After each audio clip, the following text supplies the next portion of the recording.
Thousands of years before Darth Bane's Sith Order rose to dominate the galaxy, Darth Revan ruled over a Sith Empire of his own, waging the Second Sith War or Jedi Civil War that nearly destroyed the Jedi Order and Old Republic government. Yet in 3957 BBY, Revan was betrayed by his apprentice Darth Malak, who took over leadership of their Sith Empire.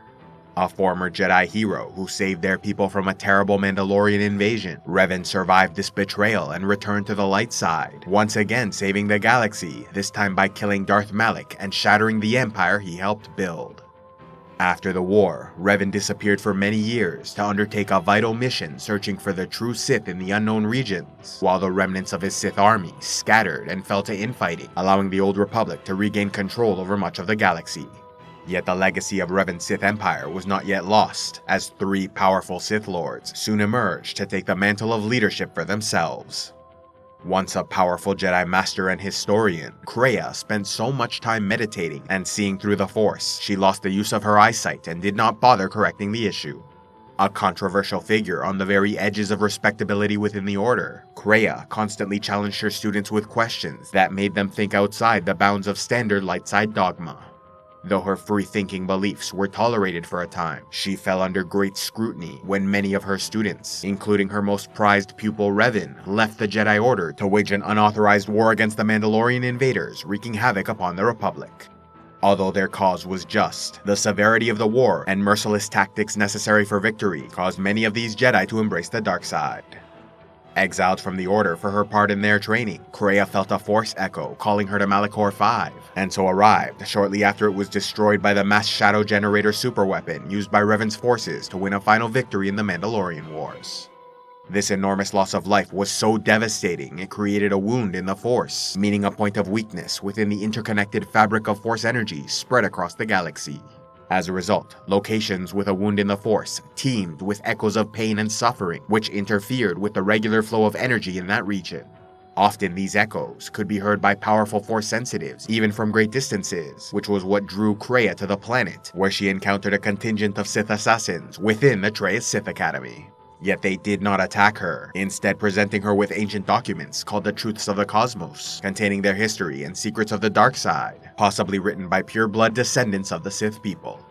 Immersed in dark teachings while surrounded by dark energies, Traya quickly fell to the dark side, coming to the alarming conclusion that the Force itself was the enemy, as it had a will it imposed upon individuals, forcing them down a predestined path rather than letting them choose for themselves. While other Sith attempted to dominate the Force and liberate themselves from its will, Traya sought to free the entire galaxy from this enslavement, believing Force wounds were the key, as echoes within these wounds could potentially create the interference necessary to deafen individuals from this primordial energy.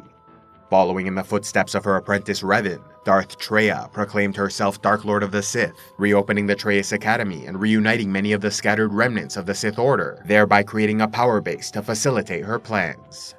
Searching for other wounds in the Force for study, Traya eventually found two powerful Sith Lords with great potential and unique abilities, bringing them to Malachor where they trained as her most prized students. The most powerful of the three, the man later called Nihilus, lost everything during the Mandalorian Wars, and was present on Malachor when the superweapon was activated. Feeling all the pain and suffering endured by those who died, his body was ravaged by a wound in the Force created within him that caused an intense hunger, leaving him sick and in constant pain. Encountering other survivors, he unknowingly started to drain them of their life force, and in doing so, temporarily satiated the hunger, granting him a measure of peace. Yet this discovery was more curse than blessing, as he needed more energy with every feeding, while the temporary relief it offered grew less and less. Therefore, when he was approached by Darths Traya and offered a chance to drain entire planets, he accepted the opportunity and entered the Traya Academy. Joining Nihilus was Sion, a longtime Sith Lord who served as a marauder under Exar Kun during the Great Sith War of 3996 BBY. Developing an enormous tolerance for pain, which he used to fuel his dark side powers, Sion was convinced he could not be killed, as even when he was struck down, he could embrace the pain and fuel his own resuscitation, eventually requiring him to hold his scattered, decomposing body parts together through a constant flow of dark side power. Although this made him near invincible, it also meant he lived in unending agony, ever eager to unleash his wrath upon an enemy. Following the defeat of Exar Kun, Sion next joined the Sith Empire of Revan and Malak, only to once again face bitter defeat. After the death of Malak, Sion went to the Sith Academy on Korriban, only to find the remaining Sith fighting for dominance, ending with everyone dead or fleeing the planet. Sion was then found by Kreia and brought to the Traya Academy.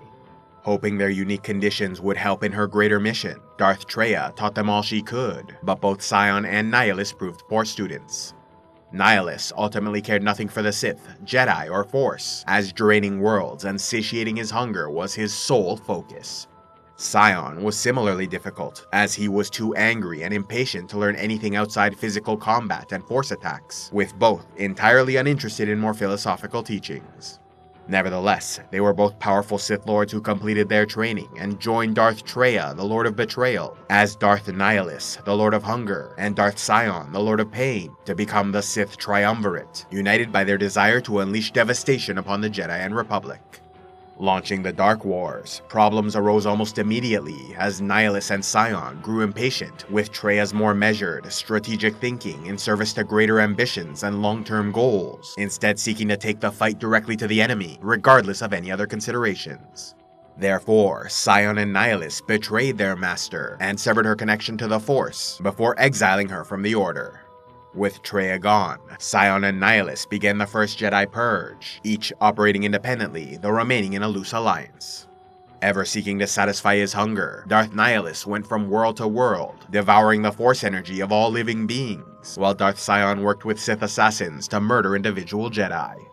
With their people disappearing and feeling a disturbance in the Force, 100 Jedi attended a meeting on Qatar where the issue was to be discussed. Yet they were betrayed by Master Atris, who was falling to the dark side through her study of Sith artifacts, leading her to feel justified in informing the Sith of what was happening in order to orchestrate a confrontation where the Jedi would defeat the Dark Lord. Yet she vastly underestimated their enemy's power, with Darth Nihilus draining the entire planet of Force energy, killing all living beings, save for Visamar, a native Miraluka woman who the Dark Lord spared and took as his slave/apprentice, creating a Force bond between them. Although she suffered a slight setback in exile from the Triumvirate, Traya, returning to her persona as Kreia, was pleased to see her former students making progress, as the death of the Jedi was a necessary step in her continuously evolving plans. Yet the Sith also had to be struck down, and so she sought out yet another apprentice, encountering a fellow Jedi exile named Meetra Surik, who would prove to be her last, best hope for victory against the Force. A special thanks to all those who contribute to Civilization X, like Tio the Iron Banker, Sir Xavier Defender of the Flame, Edengruir Spicy Sky Frugron, and Captain Marvel DMB MSC. If you'd like to help the channel, please give a like, leave a comment, subscribe, and click on the links below, or else go to patreon.com/civilizationx, where you can gain early access to videos, vote on future content, and watch the Patreon-only series, Heroes of Lore and Legend.